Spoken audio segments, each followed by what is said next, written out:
Tonight, Trump versus his own military. The Navy Secretary out that after the president meddled in the murder case of a Navy SEAL. We're going to speak to an expert who says Trump's actions are harming the military he claims to love.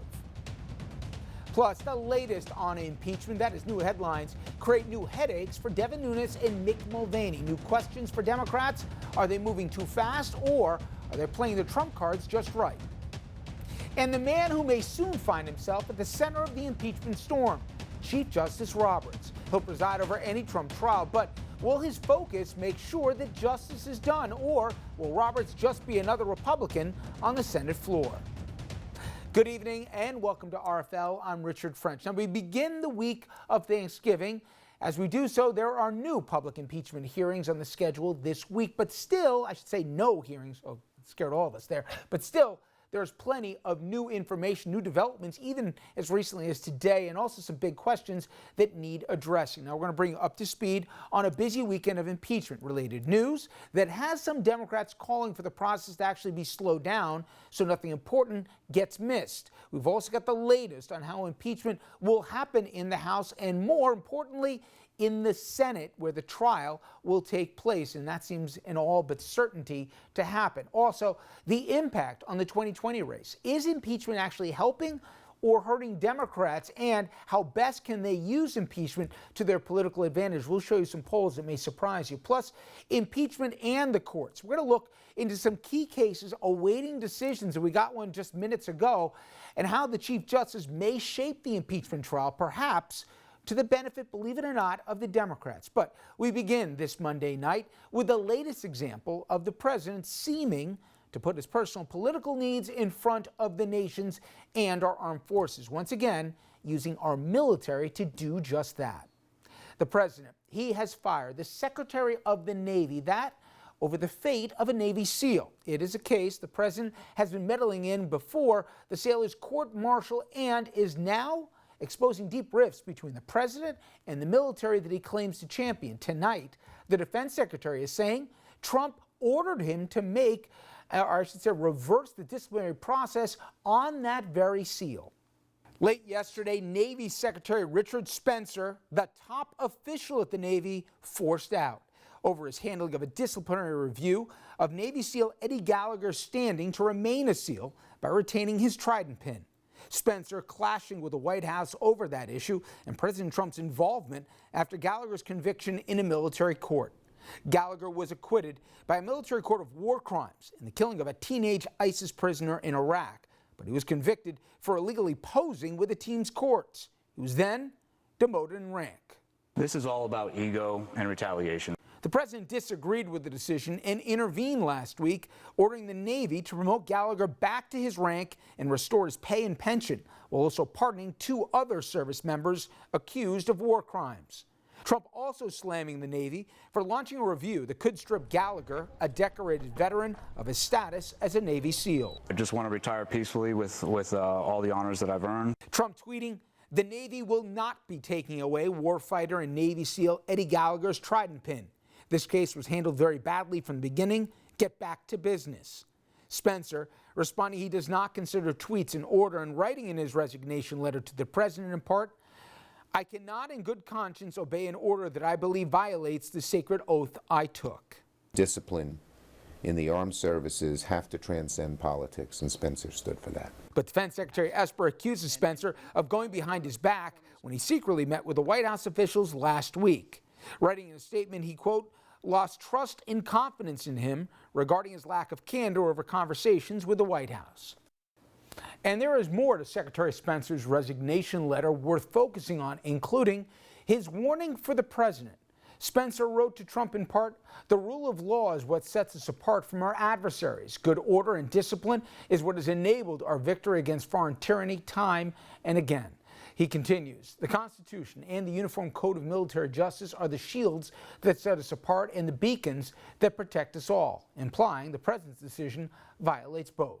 Gallagher's own men believed in the Uniform Code of Military Justice and turned him in. Now, I want to remind you what Gallagher was originally charged with: attempted murder. premeditated murder, aggravated assault on non-combatants, discharging firearm to endanger non-combatants, 3 counts of obstructing justice, posing with a human casualty, re-enlistment ceremony next to a human casualty, operating a drone over a human casualty, use of a controlled substance, possession of a controlled substance, and Gallagher was acquitted only after another SEAL, who had been granted immunity from the prosecution, testified that he was the one who did the killing, an admission many attribute the suspect was given just to help Gallagher. Nonetheless, some of the charges were dismissed and not tried, but that list is why, again, his own men, fellow SEALs, turned him in. And for more, we turn to Gary Solis. Gary, an adjunct professor at West Point and Georgetown Law.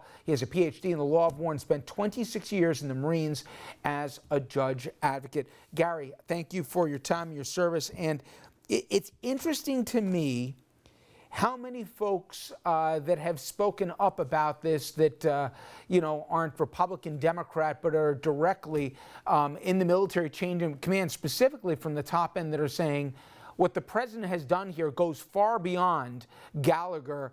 This is a dangerous precedent that it sets. It absolutely is. It not only shows us up in the national community, but in the international community as well.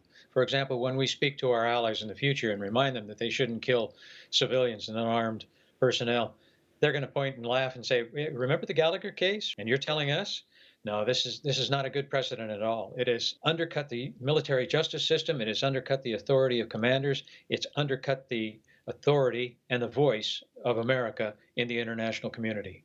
You know, Gary, there's some debate as to the resignation that Spencer gave, and really the push that he got from the defense secretary was because of his issues that he took with the president, or that he went around the chain of command, he went around the defense secretary. But even that, I think, is rich when you hear people saying the reason he's got to go is he went around the chain of command. The president of the United States is basically going directly, I don't know how many levels down, to interfere with a military matter, and more specifically, going around completely the chain of command and letting officers, or I say leadership, discipline officers who violated that code of conduct. I mean, it starts from the top, and you don't know where this could end. That's very true. What chain of command, one might say. I think we might find in the future, however, there might be a bit more to the dismissal of Secnav Spencer than we have heard so far. It's my understanding that Secretary of Defense Esper and the Chairman of the Joint Chiefs had all gotten together and they agreed that they would hold the line, that they would all present a united front, that we should let the military justice system run its course. And then they found out that Spencer had gone on his own without talking to them about it to the White House. And they were not pleased to hear that he had been working a side deal. But in any way you cut it, this is only further confusion in what is a terrible case and a terrible precedent for military justice and the president's involvement. You know, one of the items that was raised in the Spencer resignation letter, I want to read this, was he added at the end, unfortunately, it's become apparent that in this respect, I no longer share the same understanding with the commander-in-chief who appointed me. In regards to the key principle of good order and discipline, I cannot in good conscience obey an order that I believe violates the sacred oath I took. To that end, the president can basically, as we understand it, as commander-in-chief, issue almost any order that is legal. But the question is, what if the commanders view it to be either unethical or immoral?